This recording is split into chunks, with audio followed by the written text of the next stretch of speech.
আজকে আমরা একটা দারুণ গোয়েন্দা গল্পের গভীরে ঢুকব আর এই গল্পটা আমাদের নিজেদের শরীরকে নিয়ে কিভাবে আমাদের শরীর রোগের বিরুদ্ধে লড়াই করে। এখানে কিন্তু আসল গোয়েন্দা আমাদের শরীর নিজেই। তো এই গোয়েন্দা গল্পের সবচেয়ে বড় প্রশ্নটা কি জানেন? প্রশ্নটা হলো, আমাদের শরীর এমন একটা শত্রুর বিরুদ্ধে প্রতিরক্ষা তৈরি করে কিভাবে, যাকে সে জীবনেও আগে দেখেনি। ভাবুন তো একবার, এই প্রশ্নটাই কিন্তু বিজ্ঞানীদের মাথা ঘুরিয়ে দিয়েছিল দশকের পর দশক। চলুন এই রহস্যেরই সমাধান খোঁজা যাক। যে কোনো তদন্তের মতোই আমাদেরটাও শুরু হবে একদম প্রথম দিককার কিছু ক্লু বা সূত্র দিয়ে। বিজ্ঞানীরা কিছু খুব সাধারণ কিন্তু দারুণ ইন্টারেস্টিং পরীক্ষার মাধ্যমে এই সূত্রগুলো খুঁজে পেয়েছিলেন, আর এগুলোই আমাদের রাস্তা দেখিয়েছিল। আচ্ছা, এই ক্লাসিক পরীক্ষাটা একবার দেখুন। ব্যাপারটা খুব সহজ। ধাপ 1-এ একটা প্রাণীকে মারাত্মক ডোজে টক্সিন দেওয়া হলো আর সে মারা গেল, স্বাভাবিক। কিন্তু ধাপ 2-এ আরেকটা প্রাণীকে দেওয়া হলো অল্প পরিমাণে টক্সিন, যেটা মারাত্মক নয়, সে কিন্তু বেঁচে গেল। শুধু তাই না, তার রক্ত থেকে সিরাম সংগ্রহ করা হলো। এবার আসল মজা, এই সিরামটা যখন 3 নম্বর একটা নতুন প্রাণীর শরীরে দিয়ে তাকে মারাত্মক ডোজে টক্সিন দেওয়া হলো, সেও বেঁচে গেল। তার মানেটা কি দাঁড়ালো? দ্বিতীয় প্রাণীটার রক্তে এমন একটা জাদুকরী জিনিস তৈরি হয়েছে যা অন্যকেও সুরক্ষা দিতে পারে, আর এই শক্তিটা এক শরীর থেকে অন্য শরীরে পাঠানো সম্ভব। তো এই পরীক্ষা থেকে আমরা দুটো খুব গুরুত্বপূর্ণ জিনিস জানতে পারলাম। এক, এই যে প্রতিরক্ষামূলক শক্তি, এটা খুবই স্পেসিফিক, মানে টক্সিন এর জন্য যে সুরক্ষা তৈরি হয়েছে সেটা শুধু টক্সিন একেই আটকাতে পারবে, টক্সিন বি বা সিকে নয়। আর দুই, যেটা আমরা একটু আগেই দেখলাম, এই সুরক্ষাটা রক্তের মাধ্যমে এক শরীর থেকে অন্য শরীরে ট্রান্সফার করা যায়। কিন্তু রক্তের সিরামের মধ্যে ঠিক কোন জিনিসটা এই জাদুর মতো কাজটা করছে? মানে এই রহস্যময় প্রতিরক্ষামূলক বস্তুটা আসলে কি? বিজ্ঞানীরা এবার উঠে পড়ে লাগলেন এর পরিচয় খুঁজে বের করতে। আর উত্তরটা পাওয়াও গেল ইলেকট্রোফোরেসিস নামের একটা টেকনিক ব্যবহার করে। এই যে গ্রাফটা দেখছেন, এটা আসলে রক্তের প্রোটিনগুলোকে আলাদা করে দেখাচ্ছে। বিজ্ঞানীরা অবাক হয়ে দেখলেন যে প্রাণীটা টক্সিনের বিরুদ্ধে সুরক্ষা তৈরি করেছে, তার রক্তের গামা গ্লোবুলিন নামের একটা বিশেষ প্রোটিনের পরিমাণ অস্বাভাবিকভাবে বেড়ে গেছে। ব্যাস, গোয়েন্দারা যেন খনিকে খুঁজে পেল। এই গ্লোবুলিন প্রোটিনই হল সেই রহস্যময় শক্তি। আচ্ছা, রহস্যময় বস্তুর পরিচয় তো পাওয়া গেল, কিন্তু একটা রহস্যের সমাধান হতেই আরেকটা বড় বিতর্ক শুরু হয়ে গেল। প্রশ্নটা হলো, এই যে গ্লোবিউলিন বা যাকে আমরা এখন অ্যান্টিবডি বলি, এগুলো শরীর বানায় কিভাবে? শরীর কি নতুন কোনো শত্রুকে দেখে তাকে চিনে তারপর বানানো শেখে, নাকি শরীরের কাছে আগে থেকেই সব বানানো থাকে, শুধু সময় মতো ঠিক জিনিসটা বেছে নেয়? এই নিয়ে দুটো দল হয়ে গেল বিজ্ঞানীদের মধ্যে। এই দুটো থিওরির মধ্যে মূল পার্থক্যটা কিন্তু বেশ সহজ। একটা হলো ইনস্ট্রাকশনাল বা নির্দেশমূলক থিওরি। এটা বলছে শরীরকে বাইরে থেকে শেখানো হয় কি বানাতে হবে, জীবাণুটা একটা ছাঁচের মতো কাজ করে। আর দ্বিতীয়টা হলো সিলেকশন বা নির্বাচন থিওরি। এটা বলছে না, শরীরকে কিছু শেখাতে হয় না, ওর কাছে আগে থেকেই সবকিছু রেডি করা আছে, ও শুধু ঠিক জিনিসটা সিলেক্ট করে বা বেছে নেয়। এই ইনস্ট্রাকশনাল থিওরিটা একটু বুঝিয়ে বলি। ভাবুন তো, আপনার কাছে একটা নরম মাটির দলা আছে। আপনি একটা চাবি দিয়ে সেটার উপর চাপ দিলেন, আর মাটির গায়ের চাবির একটা ছাপ পড়ে গেল। এখানে জীবাণুটা হলো ওই চাবির মতো, আর শরীরের প্রোটিনগুলো হলো নরম মাটির মতো। মানে জীবাণু এসে প্রোটিনকে নিজের আকারে গড়ে নিতে বাধ্য করছে, শরীরকে যেন বাইরে থেকে নির্দেশ দেওয়া হচ্ছে। অন্যদিকে সিলেকশন থিওরির আইডিয়াটা ছিল আরও আধুনিক, আরও ইন্টারেস্টিং।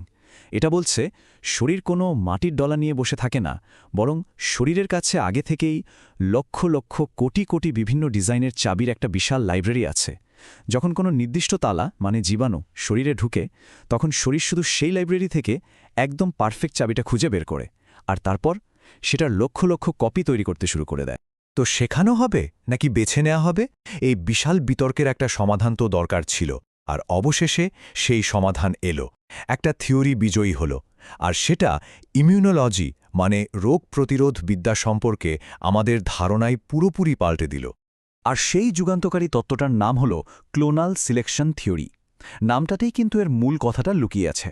সিলেকশন মানে নির্বাচন করা, আর ক্লোনাল মানে হল ক্লোন বা হুবহু কপি তৈরি করা। সোজা কথায়, শরীর শেখে না, শরীর নির্বাচন করে আর তারপর সেটার কপি বানায়। আচ্ছা, এই ক্লোনাল সিলেকশন ব্যাপারটা ঠিক কিভাবে কাজ করে? প্রসেসটা কিন্তু দারুণ। ভাবুন, একটা জীবাণু শরীরে ঢুকল, সেটা তখন আমাদের লক্ষ লক্ষ ইমিউন কোষের মধ্যে ঘুরতে থাকে, যেন একটা বিশাল ভিড়ের মধ্যে কাউকে খুঁজছে। ঘুরতে ঘুরতে হঠাৎ করে সে এমন একটা কোষ খুঁজে পায় যার গায়ে থাকা তালাটা ওর চাবির সাথে একদম পারফেক্টভাবে মিলে যায়। আর যেই নাই ম্যাচটা হয়, সঙ্গে সঙ্গে সেই কোষটা জেগে ওঠে আর শুরু করে দেয় নিজের লক্ষ লক্ষ কপি বা ক্লোন তৈরি করা। দেখতে দেখতে একটা বিশাল সেনাবাহিনী তৈরি হয়ে যায়। এই ছবিটা দেখুন, পুরো ব্যাপারটা একদম পরিষ্কার হয়ে যাবে। লক্ষ লক্ষ কোষের মধ্যে থেকে দেখুন শুধু একটা কোষকে বেছে নেওয়া হলো যার সাথে জীবাণুটা মিলে গেছে। এরপর শুরু হলো ক্লোনাল প্রলিফারেশন, মানে ওই একটা কোষ থেকে হাজার হাজার লক্ষ লক্ষ একই রকম কোষ তৈরি হচ্ছে। আর এই ক্লোনগুলোর সেনাবাহিনী পরে অ্যান্টিবডি বানানোর কাজটা করে। এই ক্লোনাল সিলেকশন থিওরির আরেকটা অসাধারণ দিক আছে। এটা শুধু বর্তমানের শত্রুকে হারায় না, ভবিষ্যতের জন্য প্রস্তুতি নেয়।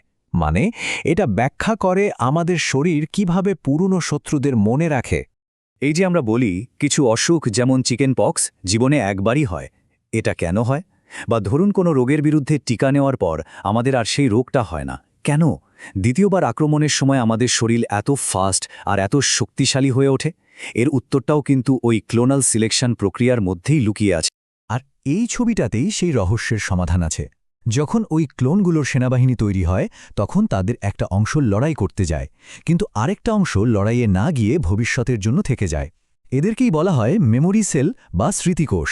এরা হলো অভিজ্ঞ সৈনিকের মতো, যারা শত্রুকে চিনে রেখেছে আর ভবিষ্যতের আক্রমণের জন্য একেবারে প্রস্তুত হয়ে বসে আছে। শরীরের এই মনে রাখার ক্ষমতাকেই আমরা বলি ইমিউন মেমোরি। আর এই অসাধারণ নীতির উপর ভিত্তি করেই কিন্তু ভ্যাকসিন বা টিকা কাজ করে। টিকা আসলে কি করে? টিকা আমাদের শরীরকে সরাসরি অসুস্থ না করে ওই মেমোরি সেলগুলো তৈরি করতে সাহায্য করে, যাতে আসল জীবাণু যখন আক্রমণ করবে আমাদের অভিজ্ঞ সৈনিকের দল যেন আগে থেকেই রেডি থাকে। কিন্তু এখানে আরও একটা বড় চ্যালেঞ্জ আছে। এই সিস্টেমটাকে শুধু শত্রুকে চিনলেই হবে না, নিজের শরীরের কোষগুলোকেও চিনতে হবে যে এগুলো বন্ধু, এদের আক্রমণ করা যাবে না। এই ক্লোনাল সিলেকশন থিওরিটা বুঝতে পারার ফলে বিজ্ঞানের অনেক নতুন দরজা খুলে গেছে। যেমন সেলফ টলারেন্স, মানে শরীর কিভাবে নিজের আর পরের মধ্যে তফাৎ করে। আবার ধরুন অর্গান ট্রান্সপ্ল্যান্টের পর কেন শরীর সেটাকে রিজেক্ট করতে চায়, সেই রহস্যের সমাধানও এখান থেকেই এসেছে। এমনকি অ্যান্টিবডিগুলোকে আরও নিখুঁত করে তোলার প্রক্রিয়াটাও এর সাথে জড়িত। আর এই প্রসঙ্গে পিটার মেডোয়ারের মতো বিজ্ঞানীদের কথা না বললেই নয়।